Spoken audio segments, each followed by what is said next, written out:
أعوذ بالله من شرور أنفسنا وسيئات أعمالنا من يهده الله فلا مضل له ومن يضلل فلا هادي له وأشهد أن لا إله إلا الله وحده لا شريك له وأشهد أن محمدا عبده ورسوله أما بعد فإن خير الحديث كتاب الله وخير الهدي هدي محمد صلى الله عليه وسلم وشر الأمور محدثاتها وكل محدثة بدعة وكل بدعة ضلالة وكل ضلالة في النار. أعوذ بالله من الشيطان الرجيم. بسم الله الرحمن الرحيم. وأن هذا صراطي مستقيما فاتبعوه ولا تتبعوا السبل فتفرق بكم عن سبيله ذلكم وصاكم به لعلكم تتقون. وقال عز من قائل لكل جعلنا منكم شرعة ومنهاجا. وقال ابن عباس رضي الله تعالى عنه ما تركنا رسول الله صلی اللہ علیہ وسلم او ما مات رسول اللہ صلی اللہ علیہ وسلم الا بعدما ترککم على طریقة ناہجہ وحجة بینہ او کما قال رضی اللہ عنہ. اللہ تبارک و تعالیٰ کے فضل و کرم سے، اس کی توفیق سے آج کے اس درس میں ہم لوگ سلفی منہج اور خصوصیت کے ساتھ علامہ البانی رحمۃ اللہ علیہ کی کتابوں کی روشنی میں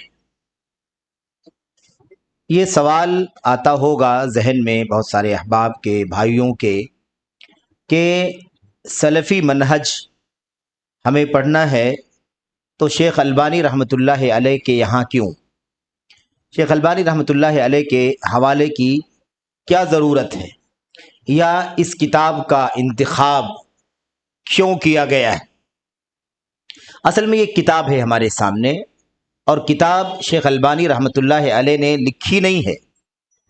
بلکہ شیخ البانی رحمۃ اللہ علیہ کی بہت ساری کتابیں ہیں. ان کتابوں کی تعداد سینکڑوں میں ہے، اور ان کتابوں سے سلفی منہج کے سلسلے میں علامہ البانی رحمۃ اللہ علیہ کی جو ہدایات ہیں، رہنمائیاں ہیں، تحریریں ہیں، یا مثال کے طور پر سلفی منہج کی وضاحت، سلفی منہج کی باریکیوں کے سلسلے میں انہوں نے بہت ساری باتیں اللہ کی نبی صلی اللہ علیہ وسلم کی احادیث کی شرح میں، ایسے ہی بعض ضعیف احادیث کے تحت جسے لوگوں نے مثال کے طور پر بنیاد بنا رکھا ہے، بعض ضعیف احادیث کے مطابق لوگ عمل کرتے ہیں، بعض موضوع اور جھوٹی حدیثوں پر جو لوگ عمل کرتے ہیں، تو ان حدیثوں پر کلام کرتے ہوئے، گفتگو کرتے ہوئے، یا تو اس کے تحت، یا صحیح حدیثوں پر گفتگو کرتے ہوئے اس کے تحت، یا ایسے ہی مختلف سوالات کے جوابات میں علامہ البانی رحمۃ اللہ علیہ نے بہت ساری اہم باتیں، قیمتی باتیں، بنیادی باتیں بیان فرمائی ہیں.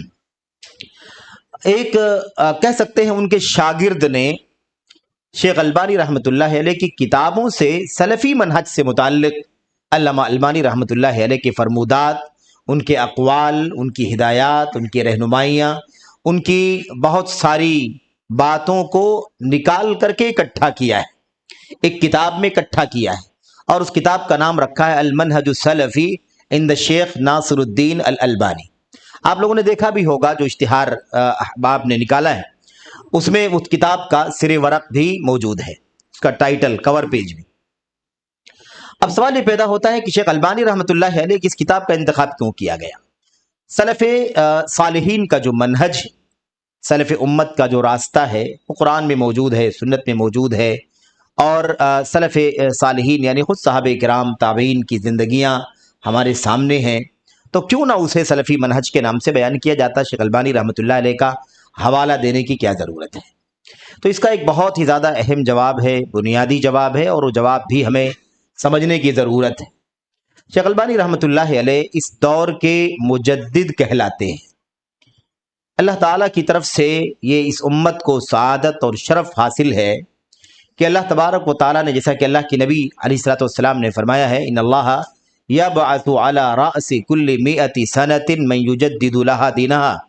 اللہ تبارک و تعالیٰ ہر 100 سال پر یعنی ایک صدی پر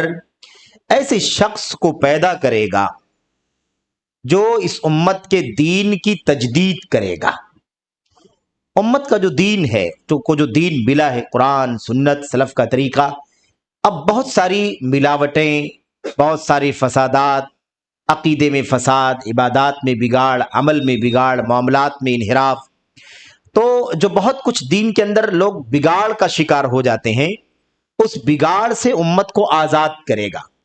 ان سارے خلل کو، ان سارے بگاڑ کو، ان سارے فسادات کو صاف کر کے دین کو نئے سرے سے پیش کرے گا. دین میں جو ملاوٹیں آ گئی ہیں، ان ملاوٹوں سے دین کو خالص کر کے، ستھرا کر کے امت کے سامنے پیش کرے گا. ایسے شخص کو اللہ تبارک و تعالی ہر 100 سال پر پیدا کرے گا اس کام کے لیے. تو اب میرے بھائیوں، دوستوں، احباب، بزرگوں، نوجوان ساتھیوں، دعوے بہت سارے ہیں. مجدد کا لقب، مجدد کا نام بہت سارے لوگوں نے استعمال کر لیا ہے،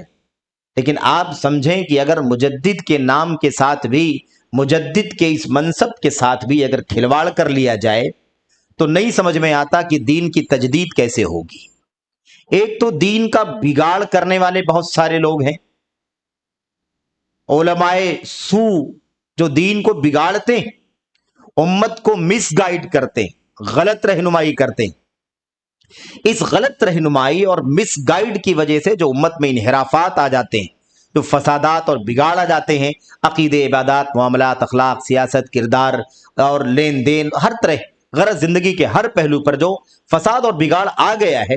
اسی فساد و بگاڑ کا خاتمہ کرنے کے لیے اللہ تبارک و تعالی ہر صدی پر ایک شخص کو پیدا کرے گا. اب مسئلہ یہ کہ وہ جو 100 سال پر پیدا ہوگا، مجدد دین، اس مجدد کے منصب پر بھی اگر کوئی زبردستی قابض ہونے کی کوشش کرے کہ فلاں مجدد ہے اس 100 سال کا، تو پھر تو بہت بڑا پیچیدہ مسئلہ ہو جائے گا، اس معنی میں کہ فساد 100 سال سے چلتا چلتا فساد اتنا بڑھ گیا تھا کہ اللہ تبارک و تعالیٰ نے امت کے دین کی تجدید کرنے کے لیے فلاں کو پیدا کر دیا. اب وہ فلاں کون ہے؟ فلاں کون ہے جو تجدید کرنے والا ہے؟ اس کے لیے دعوے داری کی ضرورت نہیں ہے کہ کوئی دعویٰ کرے کہ فلاں مجدد ہے اس صدی کا، فلاں مجدد ہے اس صدی کا،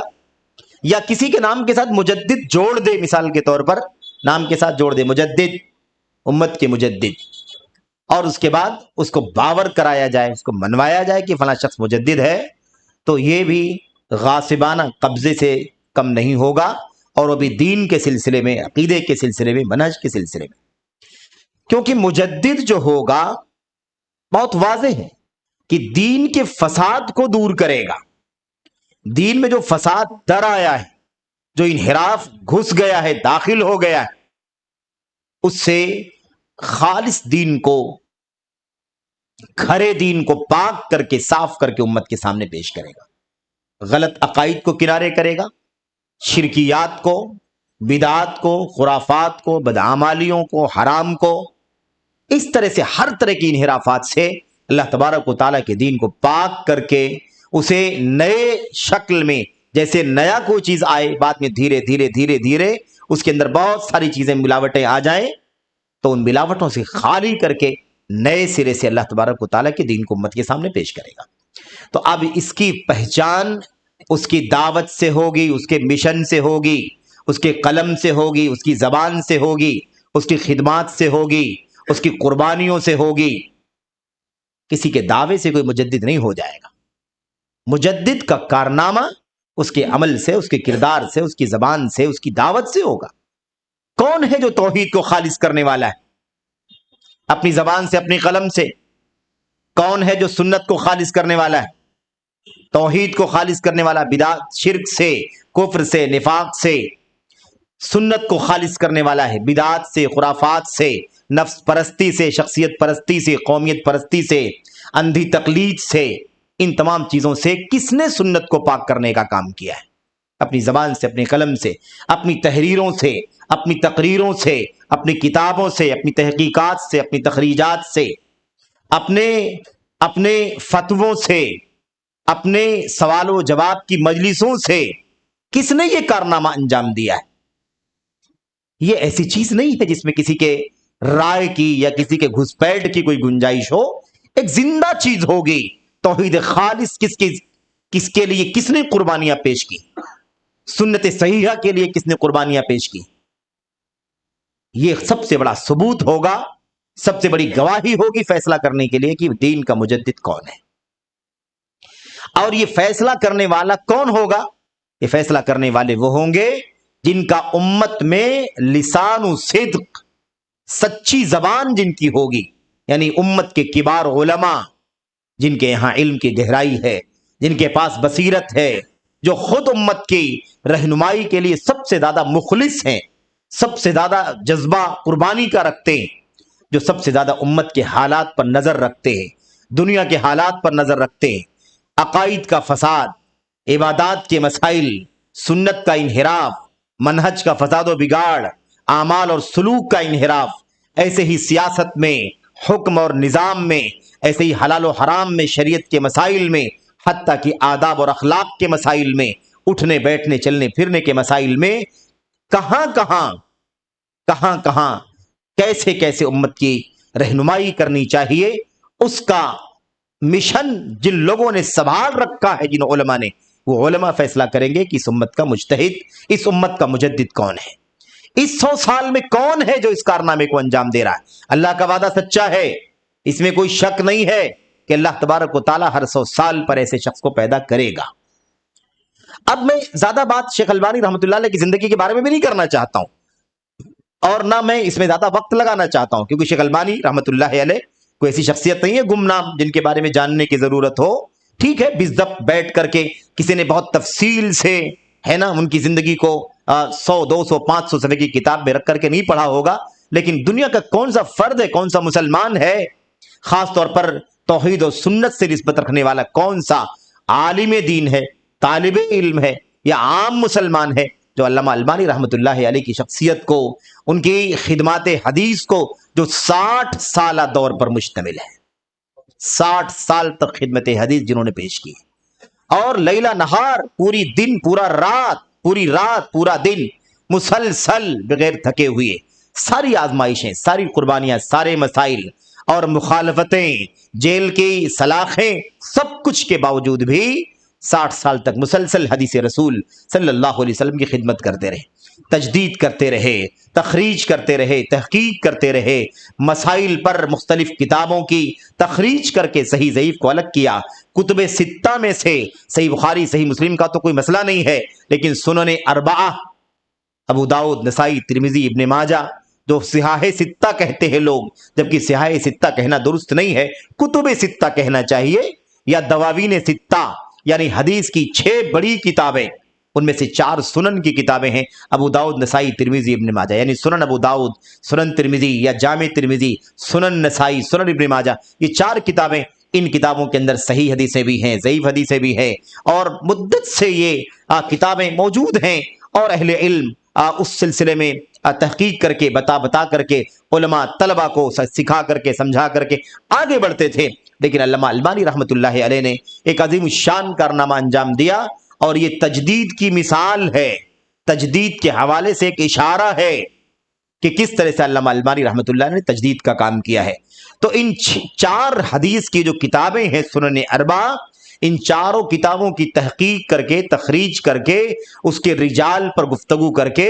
حدیث کے سند پر، متن پر کلام کر کے، شذوذ پر، علت پر، اتصال پر، انقطاع پر گفتگو کر کے صحیح حدیثوں کو اکٹھا الگ کر دیا اور ضعیف حدیثوں کو اکٹھا الگ کر دیا. ایک طالب علم، ادنا طالب علم بھی یا عام آدمی بھی بڑی آسانی کے ساتھ صحیح حدیثوں کی، ضعیف حدیثوں کی پرکھ کر کے صحیح سنت پر چل سکتا ہے، صحیح دین پر چل سکتا ہے، ضعیف حدیثوں سے اپنے آپ کو بچا سکتا ہے. یہ تو مشہور جو کتابیں ہیں اس کی بات ہے. اس کے علاوہ 2 عظیم الشان سلسلۃ الاحادیث الضعیفہ والموضوعہ، اور ایسے سلسلۃ الاحادیث الصحیحہ کے نام سے 2 بڑے سلسلے، ضعیف موضوع روایات کا سلسلہ اور صحیح حدیث کا سلسلہ، مسلسل لکھتے گئے، تحقیق کر کے، تخریج کر کے. میرے بھائیوں، میں سمجھتا ہوں کہ کئی ہزار حدیثوں کا ذخیرہ صحاح کا بھی ہے، اور کئی ہزار حدیثوں کا ذخیرہ ضعیف اور موضوع روایات کا بھی ہے۔ آسانی کے ساتھ ایک طالب علم دیکھ سکتا ہے کہ یہ روایت صحیح ہے، صحیحہ میں تو صحیح ہے، ضعیفہ میں تو ہے ضعیف ہے۔ میرے بھائی اس طریقے سے ایک کارنامہ۔ اس کے علاوہ یہ تو میں صرف مطلب کہہ لیجیے قطرہ آپ کو پیش کر رہا ہوں، ورنہ صرف اور صرف تحقیقات اور تخریجات پر گفتگو کی جائے تو ہی 1 گھنٹے کی ضرورت ہے میرے بھائیوں، جو ان کے کارنامے۔ تو شیخ البانی رحمۃ اللہ علیہ کے حوالے سے میں عرض کرنا چاہتا تھا کہ یہ امت کے مجدد شمار کیے جاتے ہیں، اور ہم نے عرض کیا کہ کسی عام آدمی کا فیصلہ نہیں مانا جائے گا، کبار کا فیصلہ، جو چوٹی کا مقام رکھتے ہیں امت کے اندر علم میں۔ علامہ عبدالعزیز بن عبداللہ بن باز رحمۃ اللہ علیہ جیسی شخصیت کہتے ہیں کہ میں آسمان کی چھت کے نیچے زمین کے پشت کے اوپر علامہ البانی رحمۃ اللہ علیہ سے زیادہ بڑا حدیث کا عالم کسی کو نہیں جانتا۔ یہ علامہ ابن باز کہتے ہیں، جو پوری دنیا کے چوٹی کے مفتی اور میرے بھائیوں مرجع تھیں سارے مسلمانوں کے، وہ یہ بات کہتے ہیں۔ تو کہنے کا مطلب یہ ہے، اور اس طرح کی شہادتیں علامہ ابن عثیمین کی ہیں، اور اس کے علاوہ شیخ صالح فوزان کی ہیں، اور بڑے جتنے علماء آپ کبار جن کا نام آپ جانتے ہیں، وہ سب کے سب اس بات کی شہادت دیتے ہیں کہ جو تجدید کا کارنامہ اب امت ضعیف موضوع روایات پر چل کر کے اپنے عقیدے کا فساد، اپنی عبادات کا فساد، اپنے معاملات کا فساد، اپنے اعمال حلال و حرام کا فساد، سب کے اوپر عمل کرتی آ رہی تھی، اب بتائیے کہ پوری امت کو اس ضعیف موضوع کی دلدل سے نکالنے کا کتنا بڑا کارنامہ علامہ البانی رحمۃ اللہ علیہ نے انجام دیا ہے۔ یہ تجدیدی کام نہیں ہے تو کیا ہے؟ پوری امت کو ضعیف اور موضوع سے آزاد کرنا، اور عقائد، عبادات، معاملات، اخلاق، سیاست، سارے مسائل میں جہاں جہاں ضعیف موضوع روایات پر عمل تھا، الحمدللہ ایک نیا کارنامہ کہ امت ضعیف اور موضوع سے نکل کر کے صحیح سنت پر عمل کرنے لگے۔ میرے بھائیوں، ان کا ایک مشن تھا، اس مشن کا نام یہی تھا کہ العودۃ بالامہ الی الکتاب والسنہ علی فہم سلف الامہ۔ کہتے تھے میرا یہ سلوگن ہے، میرا یہ مشن ہے، میری یہ کوشش ہے کہ امت کو کتاب و سنت کی طرف دوبارہ لوٹا کر کے لایا جائے، امت کو لوٹا کر کے لایا جائے کتاب و سنت کی طرف، سلف امت کے فہم کے مطابق کتاب و سنت پر عمل کرنا، یہ ان کا مشن تھا۔ اور اس پر وہ چلتے رہے، چلتے رہے، مسلسل کام کرتے رہے، ساری آزمائشوں کے باوجود بھی یہ سلسلہ چلتا رہا۔ بہرحال نتیجہ یہاں تک پہنچا کہ قریب کا ہو، دور کا ہو، مخالف ہو، موافق ہو، اپنا ہو، پرایا ہو، چاہے ان کو صبح شام ان کی مخالفت کرنے والا طبقہ ہو، لیکن کوئی ایسا نہیں ہے جو رات کے اندھیرے میں یا رات کی تنہائی میں شیخ البانی کی کتابیں اٹھا کر کے اپنی کتابیں نہ لکھتا ہو، اپنے مقالے نہ لکھتا ہو، اپنی تقریر نہ تیار کرتا ہو۔ کوئی مدرس نہیں ہے جو اپنا محاضرہ اور لیکچر شیخ البانی صاحب کی کتابوں کے بغیر یا اس سے مدد لیے بغیر تیار کرتا ہو، خواہ وہ صبح شام مخالفت کرنے والوں میں سے کیوں نہ ہو۔ آج بڑے بڑے محققین کے نام آ رہے ہیں، یہ بڑا محقق ہے، یہ بڑا محقق ہے، بڑا محقق ہے۔ میں نہیں کہتا کہ شیخ البانی کوئی آخری ہے، اللہ تبارک و تعالیٰ کی مخلوقات میں اللہ تعالیٰ کے بڑے عجائب ہیں، صبح شام اللہ تبارک و تعالیٰ ایسے ایسے کبار علماء کو پیدا کرتا رہے گا، لیکن اپنے اس وقت میں، اس ماحول میں، جس دور میں ہم زندگی گزار رہے ہیں میرے بھائیو، اس دور میں شیخ البانی رحمۃ اللہ علیہ کا کارنامہ ایسا ہے کہ ہر شخص نے، ہر چھوٹے بڑے طالب علم نے، ہر عالم نے، ہر فاضل نے، ہر محقق نے شیخ البانی کی کتاب سے رجوع کر کے، مراجعہ کر کے، پڑھ کر کے، دیکھ کر کے اپنی کتابوں میں استفادہ کیا ہے۔ آج آپ لوگ ایک بات اور بار بار سنتے ہیں، بولتے بھی ہیں، بہت سارے ہمارے عزیز سوال بھی کرتے ہیں کہ بھئی آج فلاں تحقیق آ رہی ہے، وہ تحقیق شیخ البانی رحمۃ اللہ علیہ کی تحقیق کے خلاف ہے، شیخ البانی نے کسی چیز کو ضعیف کہا ہے اور فلاں کوئی تحقیق کرنے والا اس کو صحیح کہہ رہا ہے، شیخ البانی صاحب نے کسی چیز کو صحیح کہا ہے اور فلاں جدید تحقیق میں اس کو ضعیف کہہ رہا ہے۔ اب بتائیے کیا کریں، اس نئی تحقیق کو لیں یا شیخ البانی صاحب کی تحقیق کو لیں؟ اس طرح کی باتیں بہت سارے لوگ کر رہے ہیں۔ دیکھیے، یہ جو حدیثوں پر حکم لگانے کا مسئلہ ہے، صحیح اور ضعیف کا فیصلہ کرنے کا مسئلہ ہے، رجال یعنی جو نیریٹرز ہیں، راویان، ان کے اوپر حکم لگانے کا مسئلہ ہے، تو یہ کہیں اجتہادی طور پر مختلف ہو سکتا ہے۔ ایسا بھی ہو سکتا ہے کہ شیخ البانی رحمۃ اللہ علیہ کی وفات میرے بھائیوں 1999 میں ہو گئی تھی، آج اس کے بعد بھی 22 23 24 سال تقریباً گزر چکے ہیں، اور اس سے پہلے کتنی کتابیں انہوں نے لکھی ہیں۔ ہو سکتا ہے کہ ان کے دور میں کچھ کتابیں اس وقت تک نہ میسر آئی ہوں، مخطوط قلم کے نسخے، ہاتھ سے لکھا ہوا نسخہ رہا ہو، اب تک ان کے سامنے نہ آیا رہا ہو، بعد میں وہ چیزیں تحقیق ہو کر کے میدان میں آئی ہوں، آج کسی جدید محقق کے سامنے وہ چیزیں آئی ہوں تو حکم مزید بدل گیا ہو۔ اس سے کہاں انکار کیا جا سکتا ہے؟ شیخ البانی رحمۃ اللہ علیہ زندگی بھر کہتے رہے العلم لا يقبل الجمود، علم جمود قبول نہیں کرتا ہے۔ علم جم جائے کہ اب اس کے آگے نہیں جانا، اس کے پیچھے نہیں جانا، علم میں جمود ہے ہی نہیں۔ نئی تحقیقات آتی رہیں گی، تحقیقات کے مطابق ہم عمل کرتے رہیں گے۔ آج ایک تحقیق ہمارے سامنے ہے، اس کے مطابق عمل کر رہے ہیں، کل مزید کوئی چیز اگر ہمارے سامنے آ گئی تو اس کے مطابق حکم بدل جائے گا، ہم اس کو چھوڑ کر کے اس نئی تحقیق پر آ جائیں گے۔ جمود نہیں ہے،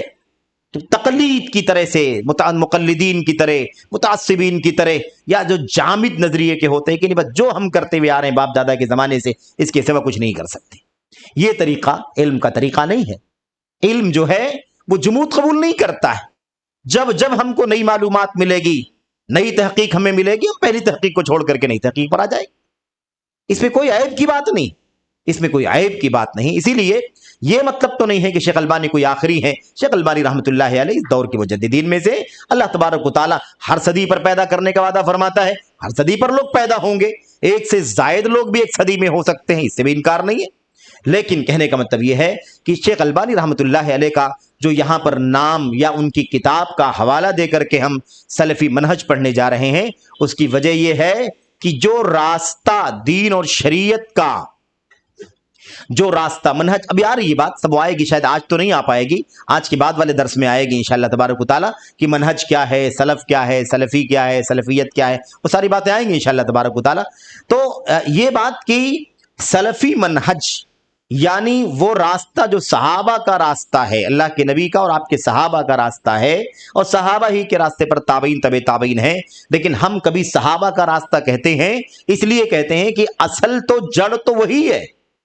اللہ کے نبی کے بعد امتیوں کا سب سے پہلا طبقہ کس کا ہے؟ صحابہ کرام کا ہے۔ تو اب صحابہ کرام کو ہم کبھی کبھی کہہ کر کے اکتفا کر لیتے ہیں، بس صحابہ کے ساتھ تابعین تبع تابعین کا نام نہیں لیتے، اس لیے نہیں لیتے ہیں کہ ان تابعین کے بھی سلف صحابہ کرام ہیں، اور ان تبع تابعین کے سلف بھی صحابہ کرام اور تابعین ہیں، اس لیے صحابہ تو ہر صورت میں سلف ہیں، سب کے سلف ہیں، ہمارے بھی سلف ہیں، اور ہم سے پہلے جتنے لوگ گزرے ہیں، ہم سے لے کر کے تابعین تک سب کے سلف صحابہ کرام ہیں۔ اس لیے اصل سلف کون ہے؟ اصل سلف صحابہ کرام ہے۔ اس کے بعد والا ظاہر سی بات اپنے سارے پہلے والوں کو سلف کہے گا، اور بعد والا اپنے سے پہلے والوں کو سلف کہے گا، اور بعد والا اپنے سارے پہلے والوں کو سلف کہے گا، لیکن صحابہ کا طبقہ ایسا ہے جو سب کے لیے سلف ہے۔ صحابہ کسی کو سلف کہنے کی ضرورت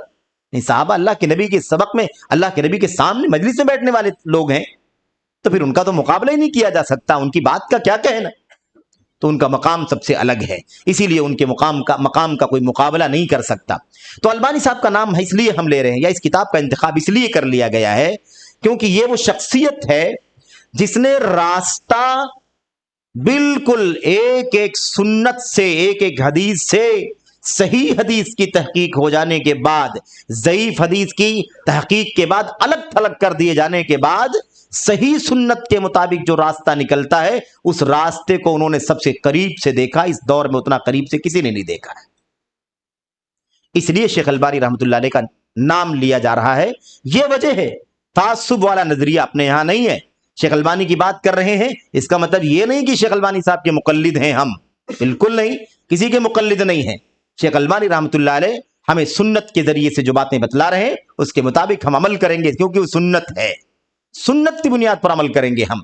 اور کسی مسئلے میں غلطی ہو جانا عام سی بات ہے، کسی بھی انسان ہونے کے ناطے کسی بھی عالم سے غلطی ہو سکتی ہے، وہ غلطی علامہ البانی رحمۃ اللہ علیہ پر بھی 100% جائز ہے، ان سے بھی غلطی ہو سکتی ہے۔ ہم کبھی بھی کسی کے ساتھ جمود اور تقلید اور تعصب کا رویہ اختیار نہیں کرتے، اس لیے غلط فہمی بھی نکل جانا چاہیے۔ آج بہت سارے لوگ کہتے ہیں شیخ البانی کے مقلد ہیں، اور کوئی البانی کہتا ہے، کوئی مدخلی کہتا ہے، کوئی جامی کہتا ہے، کوئی فلاں کہتا ہے ان کے بہت سارے فرقے ہیں، یہ دیکھو فلاں فلاں کے نام لینے سے کوئی کسی کا مقلد نہیں ہو جاتا ہے۔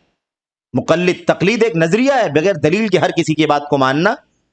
یہ ہمارا طریقہ نہیں ہے، ہمارے اسلاف کا طریقہ نہیں، صحابہ کا طریقہ نہیں، تابعین کا طریقہ نہیں، اور ظاہر ہے ان کا طریقہ نہیں تو ہمارا طریقہ کیسے ہو سکتا ہے؟ تو ہم دلیلوں کے ساتھ چلتے ہیں، جہاں جہاں دلیل ہوتی ہے، جہاں جہاں دلیل لے جاتی ہے وہاں وہاں ہم جاتے ہیں۔ ندور مع الدلیل حیث دار،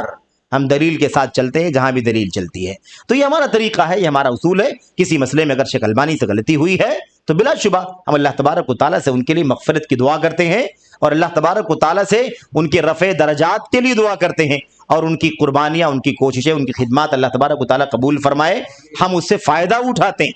یہ ہمارا طریقہ ہے، اور یہ معاملہ کوئی علامہ البانی صاحب کے ساتھ نہیں ہے، ہم ساری امت کے علماء جو کتاب و سنت کے مشن پر چلنے والے علماء ہیں، ان سب علماء کی تحریروں سے، تقریروں سے، ان کے فتاووں سے فائدہ اٹھاتے ہیں، آنکھ بند کر کے کسی کے پیچھے چلنا جائز نہیں سمجھتے، سوائے محمد الرسول اللہ صلی اللہ علیہ وسلم کے۔ ائمہ اربعہ کے بارے میں لوگ کہتے ہیں کہ آپ لوگ ائمہ اربعہ کو نہیں مانتے، ان کی تنقید کرتے ہیں، ایسے کیسے آپ لوگ کہتے ہیں ان کی تقلید جائز نہیں؟ تقلید جائز نہیں ہے تو طے بات ہے، اس میں کوئی شک نہیں ہے، جو سمجھ سکتا ہے تقلید کیسے کر سکتا ہے؟ تقلید کہتے ہیں بغیر دلیل کے کسی کی بات کو مان لینا، کسی کی بات کو قبول کرنا بغیر دلیل کے، بس آپ نے کہا ہم نے مان لیا۔ کیوں آپ کہتے ہیں؟ آپ کے پاس اس کی کیا وجہ ہے، کیا ثبوت ہے، کیا دلیل ہے، کیا پروف ہے؟ اس سے ہمیں کوئی مطلب نہیں، آپ نے کہا ہم نے مان لیا، اس کو تقلید کہتے ہیں۔ یعنی آپ کی بات کا پٹا ہم نے گلے میں ڈالا ہوا ہے، اس سے قطع نظر کہ آپ وہ بات کس دلیل کی بنیاد پر کہتے ہیں، اس کو کیا کہا جاتا ہے؟ اس کو تقلید کہا جاتا ہے۔ اس کے مقابلے میں اتباع ہے، اس کے مقابلے میں اقتداء ہے، اس کے مقابلے میں اطاعت ہے، دلیل قرآن کی، دلیل سنت کی، دلیل صحابہ کی زندگی کی، اس کے مطابق ہم عمل کرتے ہیں۔ تو بہرحال یہ اصل میں بہت بنیادی مسئلہ ہے۔ ہم ائمہ اربعہ کی تنقیص نہیں کرتے، بلکہ کسی بھی عالم دین کی امت کی ہم تنقیص نہیں کرتے، اس کے علم سے، اس کی کتابوں سے، اس کی تحریروں سے فائدہ اٹھاتے ہیں اور اس کے ذریعے سے روشنی حاصل کرتے ہیں۔ جہاں کوئی مسئلہ ان کا کتاب و سنت کے خلاف ہوتا ہے، ہم اللہ تعالیٰ سے استغفار کر کے ان کے لیے اس مسئلے کو چھوڑ دیتے ہیں۔ یہی ہے سلفیت، یہی کیا ہے؟ سلفی۔ اسی راستے کی وضاحت ہوگی انشاءاللہ تبارک و تعالیٰ بہت سارے حوالوں، بہت ساری مثالوں، بہت سارے اقوال، بہت سارے دلائل اور بہت ساری واقعات اور تاریخی حوالوں کے ساتھ انشاءاللہ تبارک و تعالیٰ۔ بہرحال تو شیخ البانی رحمۃ اللہ علیہ ہیں، یہ شیخ البانی رحمۃ اللہ علیہ آپ جانتے ہیں کہ البانی ان کے نام کے ساتھ لگا ہوا، اصل البانیہ کے ہیں، یہ اشقودرہ کے رہنے والے تھے بہرحال، اور البانیہ کے کچھ حالات نازک تھے، وہاں کے حاکم کے ساتھ کا معاملہ کچھ ظلم و زیادتی کا تھا، جس کی وجہ سے ہجرت کر کے البانیہ سے نکل کر کے یہ سب سوریہ، دمشق چلے گئے تھے۔ بہرحال تو وہاں پر رہے، پلے بڑھے، ان کے والد بڑے علماء میں سے تھے لیکن حنفی مسلک کے تھے۔ شیخ البانی کے والد جو تھے وہ بڑے علماء میں سے تھے اور بہت سارے دور دراز کے لوگوں کا مرجع تھے، سب کے مفتی، سب کے پیر، سب کے قاضی تھے وہ، لیکن حنفی مسلک کے تھے اور ہرگز نہیں چاہتے تھے کہ ان کا بچہ ناصر الدین، محمد ناصر الدین البانی جس کو ہم کہتے ہیں، ہرگز نہیں چاہتے تھے کہ حدیث رسول پڑھے، حدیث رسول پڑھے، حدیث رسول کا علم حاصل کرے، روایات جانے، سند جانے، متن جانے، ہرگز ان کے والد اس بات کو پسند نہیں کرتے تھے۔ لیکن بہرحال تجری الریاح بما لا تشتہی السفن، عربی شاعر نے کہا ہے کہ کشتیاں جس رخ پر جانا چاہتی ہیں ہوائیں اس کے خلاف چلتی ہیں، جس رخ پر کشتیاں جانا چاہتی ہیں ہوائیں اس کے خلاف چلتی ہیں۔ اللہ تبارک و تعالیٰ کو وقت کا مجدد پیدا کرنا تھا تو والد کی چاہت نہیں پوری ہو سکی، علامہ البانی صاحب کا ایک فطری ذوق بن گیا حدیث رسول کا، ورنہ پیشے سے گھڑی ساز تھے، گھڑی بنانا ان کے والد کا کام تھا، انہوں نے اپنے والد سے گھڑی بنانے کا یہ فن سیکھا، یہ مطلب کاریگری سیکھی اور اتنا ماہر ہو گئے کہ دور دور تک چرچا تھا کہ اگر کسی کو گھڑی کی اصلاح کرنی ہو تو البانی صاحب کی دکان پر لے کر کے چلے جاؤ۔ ذات آپ نے شاید دیکھا ہو ان کا جو فاتورہ ہوتا ہے نا، جو بل ہوتی ہے جس پر آدمی لکھ کر کے دیتا ہے یہ گھڑی بنانی ہے، اس کی اتنی قیمت ہے نا، تو انہوں نے اس کے اوپر بھی حدیث رسول لکھ رکھا ہے کہ ہمارا معاملہ لین دین کا سنت رسول صلی اللہ علیہ وسلم کے مطابق ہوگا۔ البیعان بالخیار ما لم یتفرقا، لینے دینے والوں کو اس وقت اختیار رہے گا جب تک دونوں جدا نہ ہو جائیں، جدا ہو گئے اختیار ختم، نہ میرا اختیار نہ آپ کا اختیار۔ بہرحال تو سنت رسول صلی اللہ علیہ وسلم کے شیدائی، صبح و شام اس میں گزارنے والے، اوڑھنا بچھونا، کھانا پینا ان کا حدیث رسول، سنت رسول صلی اللہ علیہ وسلم۔ تو چونکہ انہوں نے حدیث رسول کو، سنت رسول کو بالکل قریب سے، آپ سوچئے کہ 20-25 ہزار حدیثوں سے جو آدمی، یا اس سے بھی زیادہ، میں کم کہہ رہا ہوں، صحیح حدیثوں سے، ضعیف حدیثوں سے گزر کر کے کھرا کھوٹا جس نے الگ الگ کیا ہو، اس نے اگر منہج لکھا ہوگا تو کیسا لکھا ہوگا؟ اس لیے شیخ البانی کی کتاب کا انتخاب کیا گیا ہے۔ اس لیے کوئی غلط فہمی نہ ہو، اس کے پیچھے کوئی تعصب نہیں ہے، اگر تعصب ہے تو وہی خالص سنت کا جو راستہ ہے وہ ہم سب کو سمجھ میں آ جائے، اسی کے تعصب کے لیے اس کتاب کا انتخاب کیا گیا ہے۔ بہرحال شیخ البانی کی پیدائش 1333 ہجری میں ہوئی، ہجری 1333، اور وفات 1420 میں۔ اس وقت 1445 44 چل رہا ہے، یعنی 24 سال پہلے ہجری سال کے مطابق، اور عیسوی سال کے مطابق 1914 میں پیدائش ہوئی ہے، اور ایسے ہی 1999 میں ان کی وفات ہوئی ہے۔ یہ کتاب جو ہے جیسا کہ ہم نے عرض کیا کہ ان کی کتابوں سے نکال کر کے جمع کی گئی، اکٹھا کی گئی ہے، بہت ساری کتابوں سے نکال کر کے یہ سلفی منہج والا میٹیریل جو ہے نا، مادہ، اسے اکٹھا کیا گیا ہے۔ اور یہ عامر بن عبد المنعم سلیم ہیں جنہوں نے کتاب کو اکٹھا کیا ہے۔ یہ کوئی بہت بڑے عالم نہیں ہے، لیکن عالم ہے، اور انہوں نے، یہ اصلاً مصر کے ہیں، اصلاً یہ مصر کے ہیں، ایجپٹ کے، لیکن ان کے والد جو تھے، یعنی ان کے والد عامر بن منعم کے جو ان کے مؤلف ہیں، ان کے والد جو ہے وہ کچھ ملازمت کے لیے کویت چلے گئے تھے، تو یہ کویت میں پلے بڑھے اور ساری تعلیم انہوں نے کویت میں حاصل کی، اور الحمدللہ اہل سنت والجماعت میں سے سلف صالحین کے منہج پر، ان کے مسلک پر چلنے والوں میں سے ہیں۔ اور یہ خود اس بات کی دلیل ہے کہ شیخ البانی رحمۃ اللہ علیہ کی کتابوں سے منہج سلف کے اقوال نکالنے کا کارنامہ انہوں نے انجام دیا ہے۔ تو انہوں نے یہ کتاب اکٹھا کی ہے، اور انشاءاللہ تبارک و تعالی ہم لوگ سب سے پہلے آج کے اس سبق میں ہمیں جو پڑھنا ہے وہ چند باتیں کتاب کے لکھنے والے کے مقدمے میں ہیں، یعنی انہوں نے جو مقدمہ لکھا اس کی باتیں پڑھیں گے ہم، صرف اور صرف آج انشاءاللہ تبارک و تعالی یہ پڑھنا ہے۔ پھر اگلی ملاقات جب ہوگی تو انشاءاللہ اگلا والا حصہ جو شیخ البانی رحمۃ اللہ علیہ کے اقوال کی روشنی میں منہج سلف کی وضاحت انشاءاللہ تبارک و تعالی شروع ہوگی۔ حمد و صلات کے بعد اور تقوی سے متعلق جو 3 آیتیں ہیں، خطبۃ الحاجہ کی جو 3 آیتیں ہوتی ہیں نا، یا ایھا الذین آمنوا اتقوا اللہ حق تقاتہ، ایسے یا ایھا الناس اتقوا ربکم الذی خلقکم، ایسے یا ایھا الذین آمنوا اتقوا اللہ وقولوا قولا، ان تینوں آیات کے بعد اور حمد و صلات کے بعد، اس کے بعد یہ بتانے کے بعد کہ سب سے بہترین کتاب اللہ کی کتاب ہے، اور سب سے بہترین بات اللہ کی کتاب ہے، اور سب سے بہترین طریقہ نبی کریم صلی اللہ علیہ وسلم کا طریقہ ہے، بدترین چیزیں بدعات ہیں، اور ہر نئی چیز دین کے اندر بدعت ہے، اور ہر بدعت گمراہی ہے، جہنم میں لے جانے کا ذریعہ ہے۔ یہ باتیں کہنے کے بعد اس کے بعد شیخ البانی کے بارے میں کچھ باتیں کہہ رہے ہیں، آپ غور سے ان باتوں کو سنیں۔ میں انشاءاللہ ایک ایک دو لفظوں میں وضاحت کروں گا، اور بہت لمبا بھی درس نہیں کیا جا سکتا، آپ کے لیے بھی بہرحال رات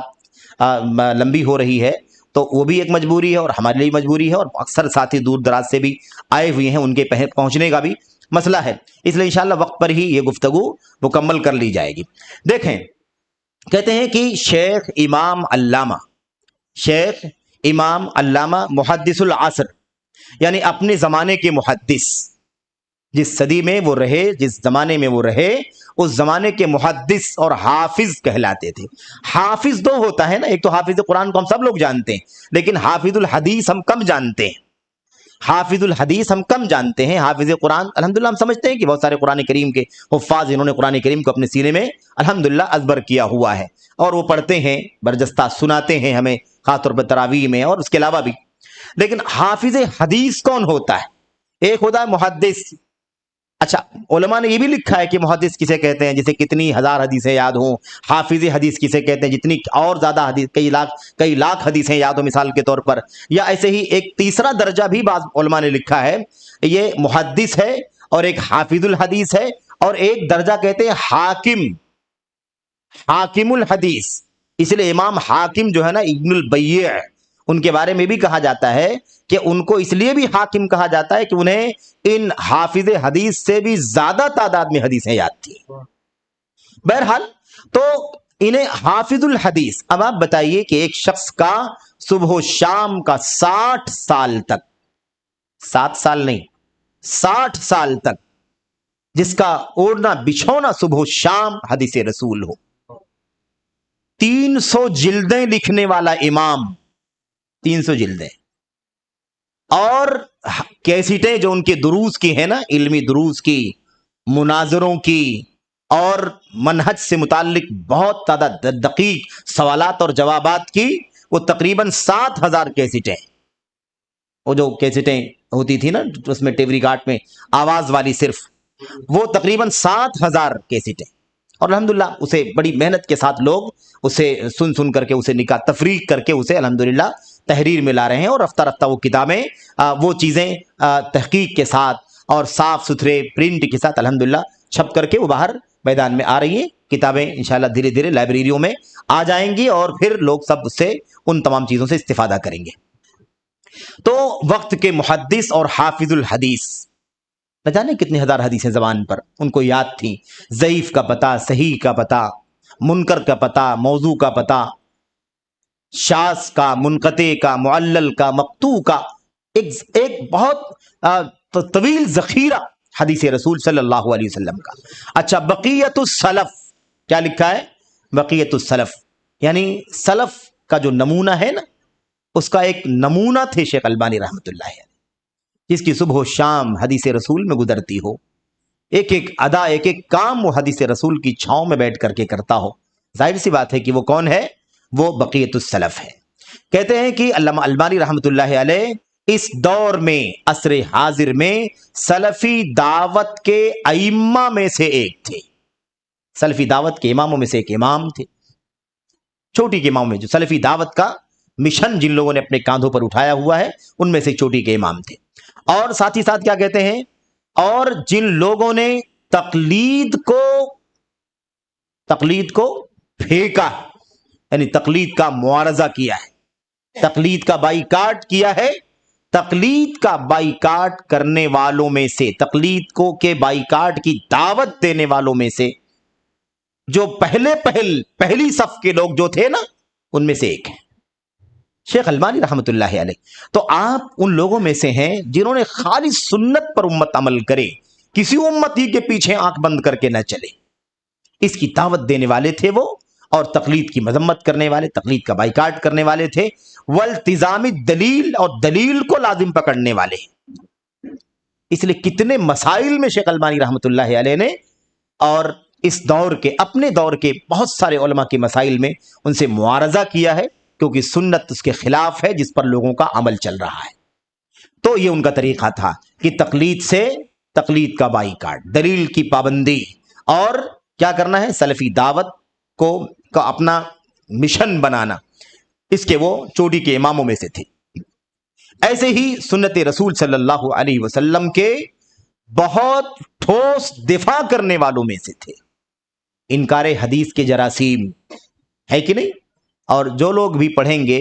وہ دیکھیں گے، جو پڑھ رہے ہیں وہ دیکھ رہے ہیں، وہ جانتے ہیں کہ کس طرح سے شیخ البانی نے صرف یہی نہیں کیا کہ حدیث سامنے ہے، اس کے راویوں کو دیکھا، اس کی سند کو دیکھا، اور اس کے بعد صحیح ضعیف کا حکم لگا دیا، آگے بڑھ گئے. ایسا نہیں ہوا ہے. کتاب کے نام میں بھی لکھا ہوا ہے، وہ شیء من فقہھا و فوائدھا، صحیح ضعیف حدیث کا ذخیرہ،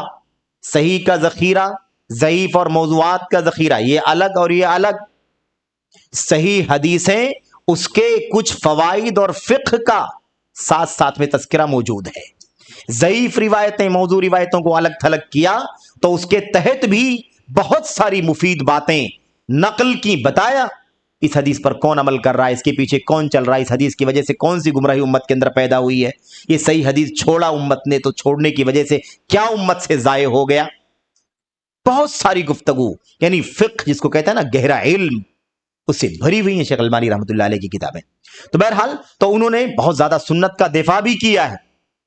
خوب ٹھوس دفاع کرنے والوں میں سے تھے، اور اہل سنت کا بھی دفاع کرنے والوں میں سے ہے. سنت بھی اور اہل سنت بھی، حدیث کا دفاع کرنے والے، اہل الحدیث کا دفاع کرنے والے. کیونکہ بہت سارے نفس پرست ہیں نا، بہت سارے خارجی ہیں تو خارجیت کی راہ پر لے جانے کے لیے حدیثوں کو توڑتے مروڑتے ہیں. بہت سارے رافضی ہیں جو ساری حدیثوں کو گھما کر کے آل بیت رسول پر فٹ کرتے ہیں. اور احادیث کی بات کرتا ہوں، قرآن کریم کی آیتوں کو اٹھا کر کے فٹ کیا ہے. ان اللہ یامر بالعدل والاحسان وایتاء ذی القربى وینھا عن الفحشاء والمنکر والبغی، جانتے ہیں نا، وینھا عن الفحشاء والمنکر والبغی. اللہ تبارک و تعالیٰ فحاشی سے، بے حیائی سے، منکر سے، ظلم سے منع فرماتا ہے. آیت کریمہ کی تفسیر میں رافضیوں نے کہا کہ اس سے مراد ابو بکر، عمر اور عثمان رضی اللہ عنہم ہیں، علی کے سوا کچھ نہیں. اور اسی راستے پر یہ مرزا انجینئر پاکستان کا چل رہا ہے 100%، اس کے رافضی ہونے میں کوئی شک نہیں ہے.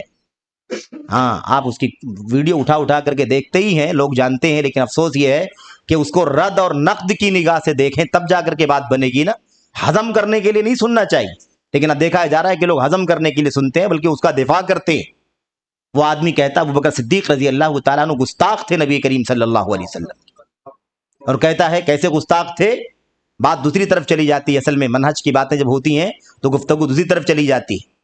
اللہ کے کلام کی آیتیں اللہ کے نبی علیہ الصلوۃ والسلام کے بارے میں وہ کہتا ہے کہ صدیق اکبر نے سب سے پہلے گستاخی کی ہے نبی کریم صلی اللہ علیہ وسلم کی۔ اللہ کے نبی کی وفات ہو گئی، ابھی آپ کی لاش پڑی ہوئی ہے، ابھی آپ کی لاش کو دفن کرنے وغیرہ کا کوئی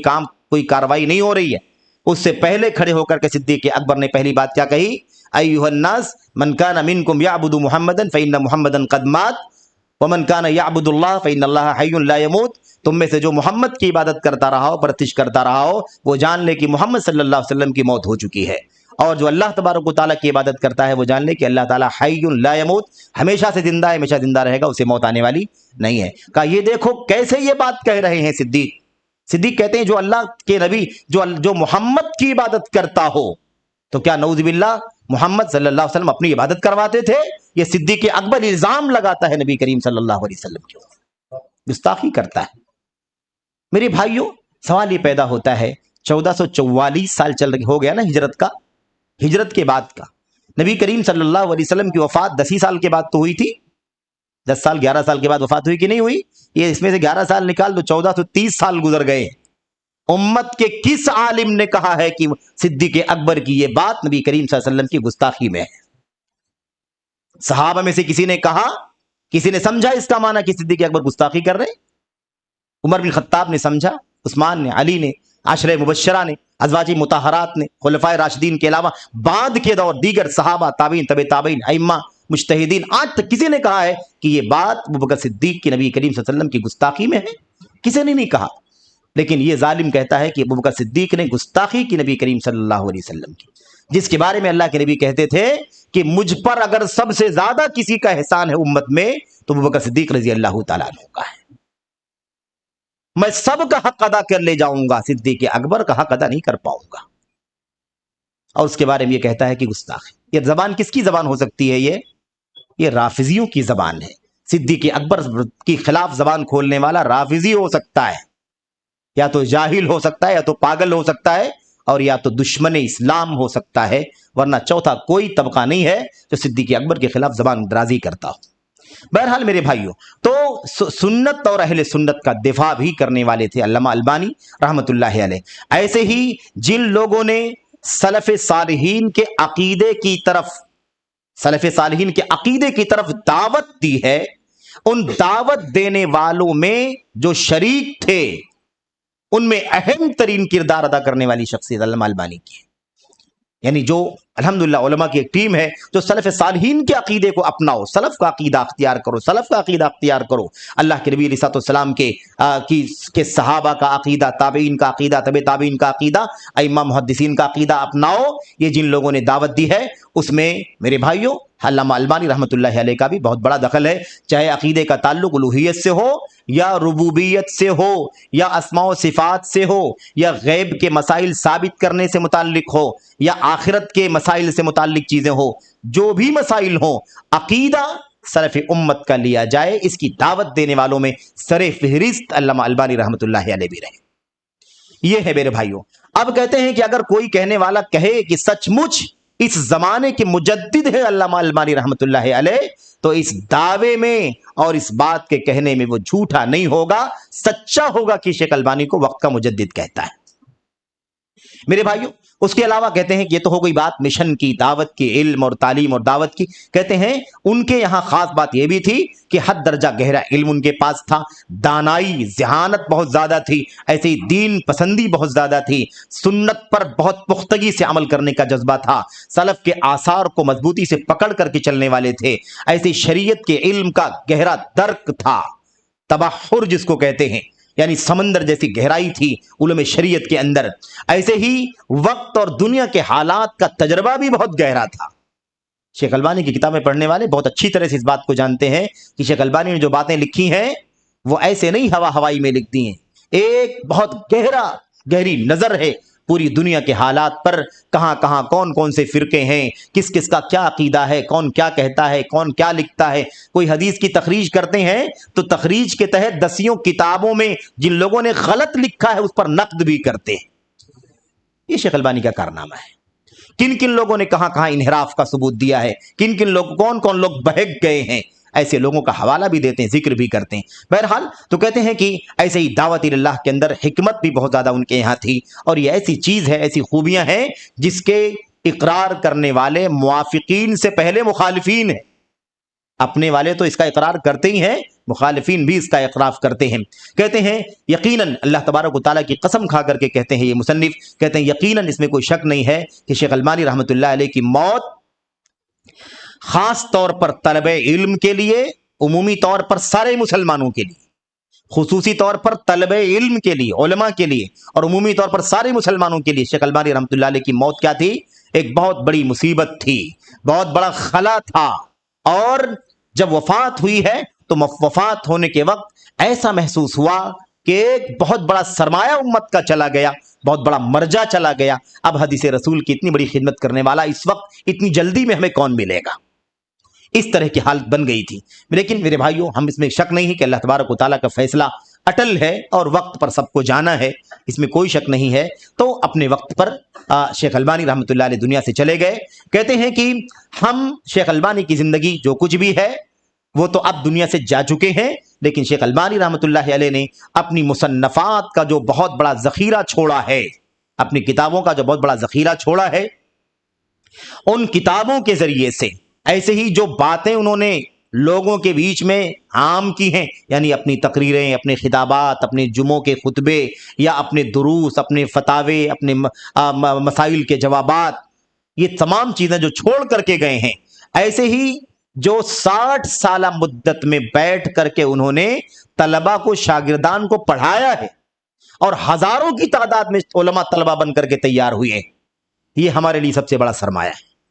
ان کے ذریعے سے ہمیں کیا کرنا چاہیے؟ ان کے ذریعے سے ہمیں اپنے ایمان کو، اپنے عقیدے کو، اپنے منہج کو، اپنے فکر کو مضبوط کرنا چاہیے۔ یہ سب سے بڑا سرمایہ ہے جس کے ذریعے سے ہمیں فائدہ اٹھانا چاہیے۔ 60 سال تک جہد مسلسل محنت کرتے رہے، اور کسی بھی صورت میں اپنی منہج سے کوئی سمجھوتا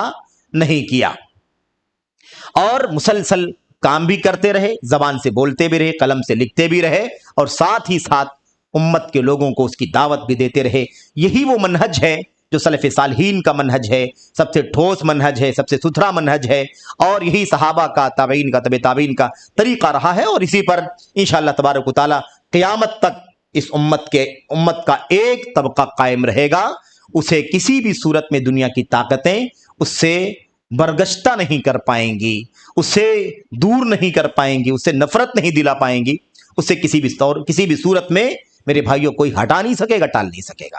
یہ اللہ تبارک و تعالیٰ کا اعلان ہے۔ اس کے بعد آخری بات کہتے ہیں کہ سلفی منہج جو ہے نا، جس کی وضاحت اس کتاب میں ہونے والی ہے شیخ البانی کی تحریروں کی روشنی میں، کہتے ہیں کہ یہ جو سلفی منہج ہے یہ کوئی تحریر نہیں ہے جسے کہیں لکھ دیا جائے،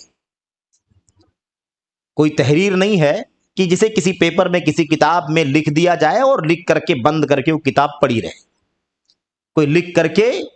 رکھ دینے والی چیز نہیں ہے، یا کوئی نعرہ نہیں ہے جسے زبان سے بولا جائے۔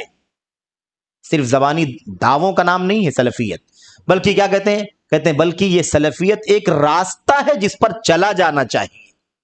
جس پر عمل کرنا چاہیے، ایک راستہ ہے، ٹریک ہے جس پر چلنا ہے۔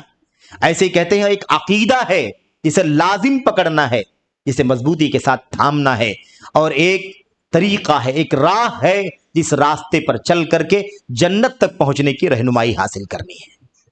یہ ہے سلفی صالحین کا منہج جس کو سلفیت کہتے ہیں، اور بقیہ وضاحت آگے آ رہی ہے۔ اس کے بعد کہتے ہیں شیخ البانی رحمۃ اللہ علیہ ہمیشہ سلفی منہج کے اصولوں کو بیان کرتے رہے، بیان کرنے کی کوشش کرتے رہے، ہمیشہ ان کا جذبہ رہا کہ سلف صالحین کے اصولوں کو لوگوں کے سامنے بیان کیا جائے۔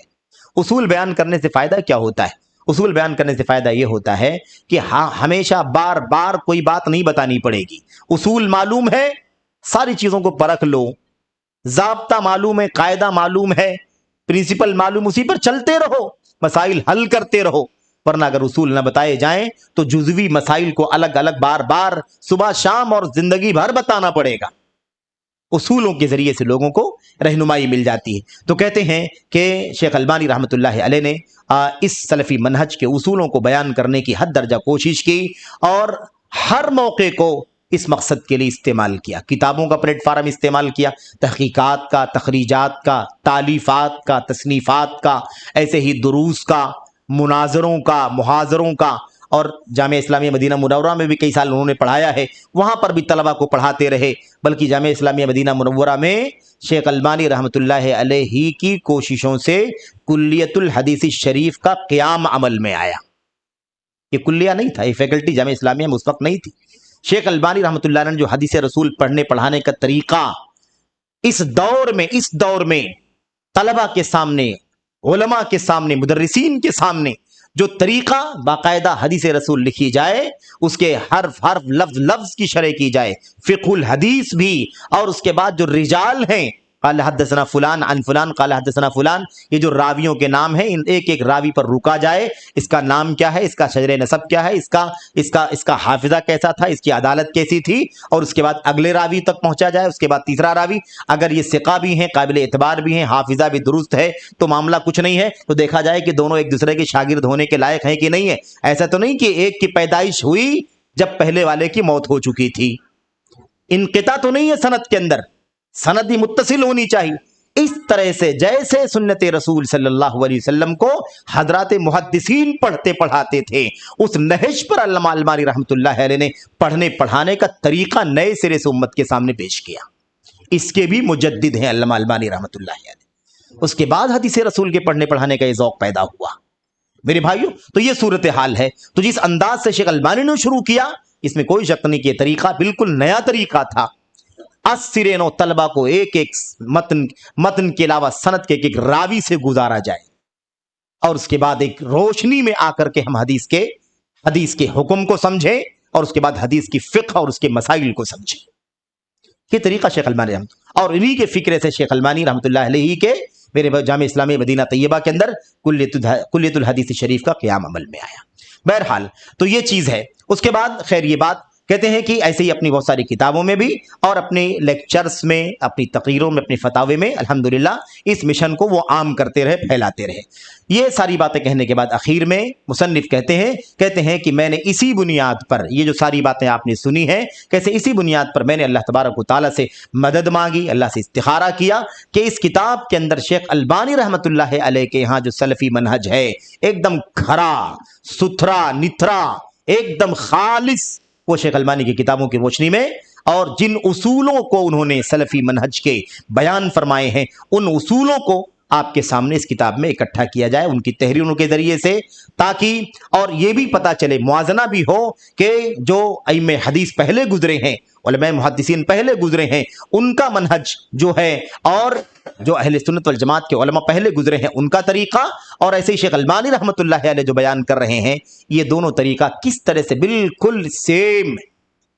بالکل ایک طریقہ ہے، اس کے اندر کوئی فرق نہیں ہے، یہ واضح کرنا بھی مقصد ہے۔ تو بہرحال کہتے ہیں اسی لیے میں نے یہ کتاب شیخ البانی رحمۃ اللہ علیہ کے کی کتابوں سے، تحریروں سے میں نے یہ مرتب کی ہے، جمع کی ہے، اور کہتے ہیں کہ اس کے اندر بہت ساری چیزیں ہیں، اور خاص بات جو ذکر کرنا چاہتے ہیں آگے اخیر میں، اس پر بات ختم ہو رہی ہے، وہ کہہ رہے ہیں کہ خاص بات مجھے یہ بتلانا ہے کہ